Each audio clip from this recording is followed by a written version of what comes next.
Warahmatullahi wabarakatuh. Sebelumnya perkenalkan, nama saya Devia Kusindiviani dengan nomor NIM 2455201011. Saya dari Prodi Ilmu Komputer. Nah, pada hari ini saya akan mempresentasikan Butterfly Vision, sebuah proyek UAS pengolahan citra digital.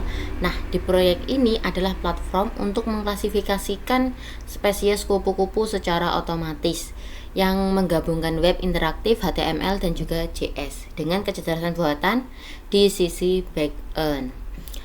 Mengapa saya mengambil data kupu-kupu? Karena mereka adalah indikator yang sangat penting, indikator kesehatan yang sangat penting. Masalahnya banyak spesies kupu-kupu itu mempunyai pola sayap yang sangat mirip sehingga sulit dibedakan secara manual. Nah, disinilah pengolahan data citra digital itu berperan. Kita menggunakan teknologi untuk mengekstraksi fitur visual agar identifikasi spesies menjadi lebih cepat dan juga akurat.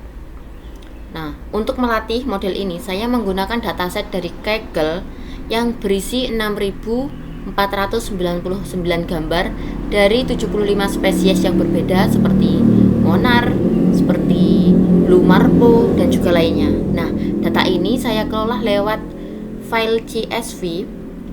Nah, lewat file CSV ini ada testing set CSV dan juga training set CSV. Ini agar lebih rapi dan mudah diakses oleh sistem. Nah, agar model tidak bias, saya membagi data dengan dua metode stratified, yaitu 80 berbanding 20. Artinya 80% ini untuk training dan juga 20%-nya lagi untuk validasi eval gitu. Mengapa harus stratified? Supaya setiap gambar terbagi rata di kedua bagian, sehingga model ini benar-benar belajar dari semua jenis kupu-kupu secara seimbang. Di balik layar, komputer akan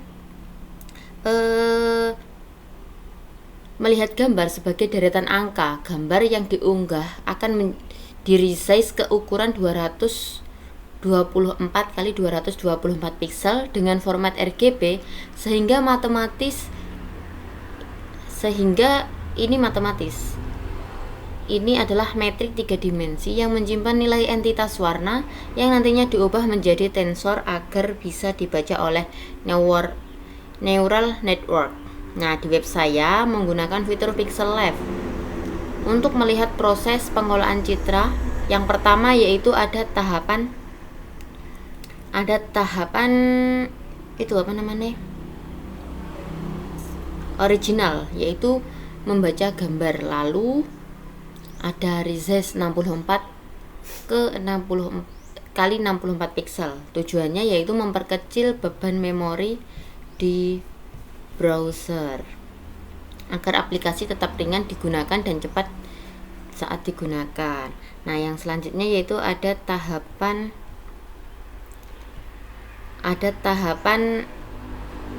grayscale. Nah, yang dimana grayscale ini gunanya untuk mengubah warna ke hitam putih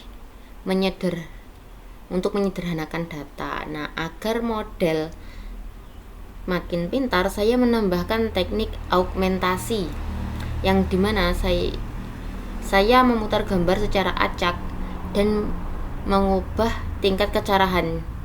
Ini dilakukan supaya model terbiasa dengan kondisi foto yang berbeda-beda seperti di alam liar dengan cahayanya yang tidak selalu sempurna. Nah, untuk otaknya saya menguji dengan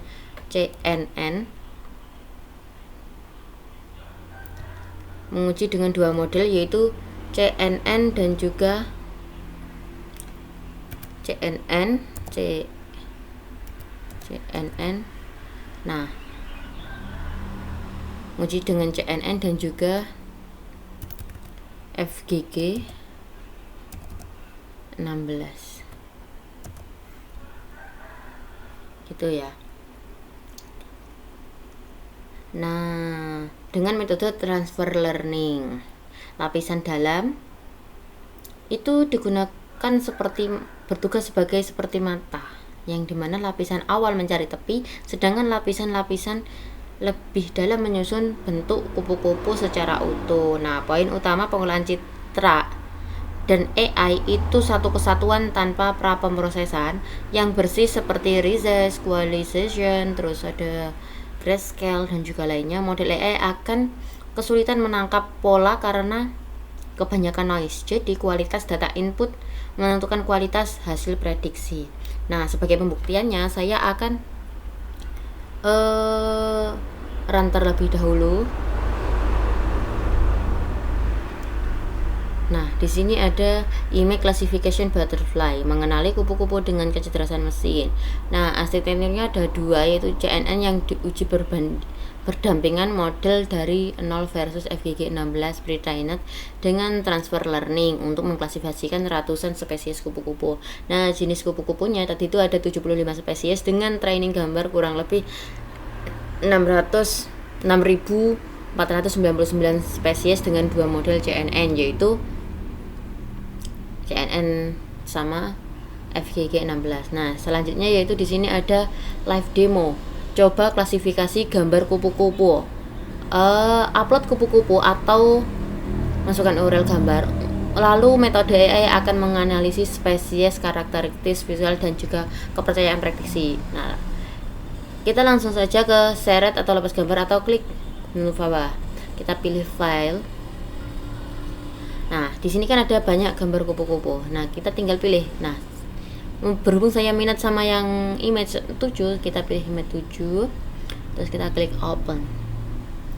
Nah, ini ada contoh-contohnya, ada monarch, ada blue marpo, ada yellow swallowtail, ada red admiral, ada pine lady, zebra longwing gitu ya. Terus kita untuk mengetahui hasil identifikasi, kita analisis terlebih dahulu.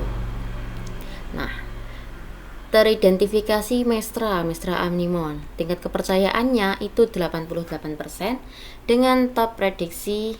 Ini ada Mestra, ada ini banyak ya, tergantung itu upload gambarnya. Jadi yang lebih mirip itu ini dan yang paling mirip itu Mestra. Jadi kupu-kupu ini itu teridentifikasi jenis kupu-kupu yang namanya Mestra. Nah, ini itu menggunakan model FGG16 unggul dengan akurasi atau tingkat kepercayaan itu 88%. Jauh dibanding dengan custom yang hanya sekitaran 4%, 3%, ini 3% juga, ini juga 3% gitu. Nah, untuk karakteristik visual, ternyata kupu-kupu ini memiliki karakteristik sendiri, yaitu dengan sayap putih krim dengan tepi coklat orange. Yang selanjutnya ada pola sederhana dan elegan. Sayap lebarnya 3,5 sampai 4,5 cm. Habitat Amerika Tengah sampai Selatan, famili Yamlidae.